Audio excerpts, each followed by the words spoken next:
Furious negotiations unfolding right now in Washington. The White House and lawmakers are said to be inching possibly closer to a debt deal. And we now know that Harry Reid has signed off on the deal pending caucus approval. So when all is said and done, does anyone come out of this looking politically stronger? Alexis McGill Johnson is a Democratic strategist. Ford O'Connell is chairman of the Civic Forum PAC. Thank you both for joining us.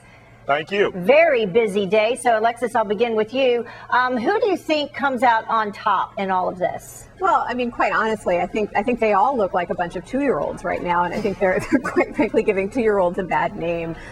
This has been a very, very disturbing political drama over the last few weeks, and I think the challenge is that where the American people are going to come out, they're going to see that Republicans have actually forced an unnecessary and reckless choice in this conversation around the debt ceiling, which is really just a ruse to gut Social Security and Medicare and Medicaid out of our budget. And I think people will actually penalize the Republican Party next year for this. Ford, your take on that?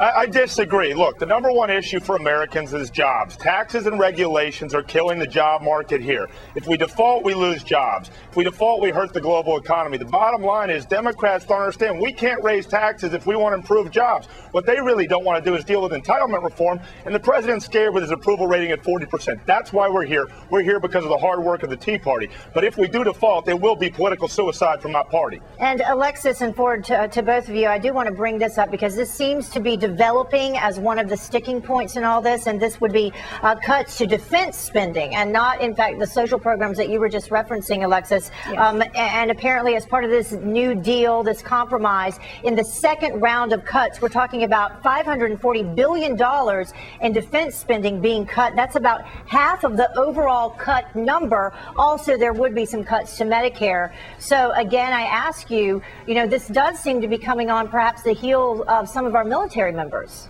Yeah, I agree. And I think that we have to look at this in the context of the economy. And I'm glad that Ford brought that up. I think that we have a tremendously fragile economy right now. We have 9% unemployment. And to talk about spending cuts, particularly, I mean, you start cutting things like Social Security and Medicare, you're taking away money that needs to be, that older people need to be. But we're talking about half of those cuts coming from defense programs. Yeah, in the future as a trigger. And I think that, I think actually that in the state that we're in 3 wars, that when we begin to evaluate, one of which you guys created.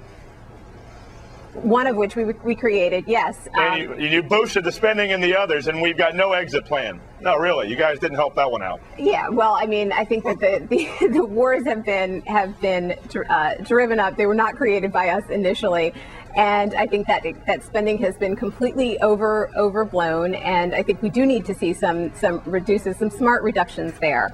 But I don't think that the entitlement cuts need to come at the expense of middle-class Americans, and I think that's what's going to happen. And I understand why a lot of progressive congressmen and Democrats are unwilling to sign this kind of bill. Our entitlement programs are going bankrupt. We need entitlement reform. We also need reform at the DOD. We know there's inefficiencies out there. We just have to make smart cuts in the Defense Department, because at the end of the day, we have to maintain the most effective and efficient fighting force in the world, and we have to back our men and women when they put their necks on the line for us. All right, that has to wrap it up, you guys. Thank you so much. And at the end of the day, to quote you, Ford, the debate continues on Capitol Hill, so we'll see where we go from here. Thank you both. Thank you very much. Thank you.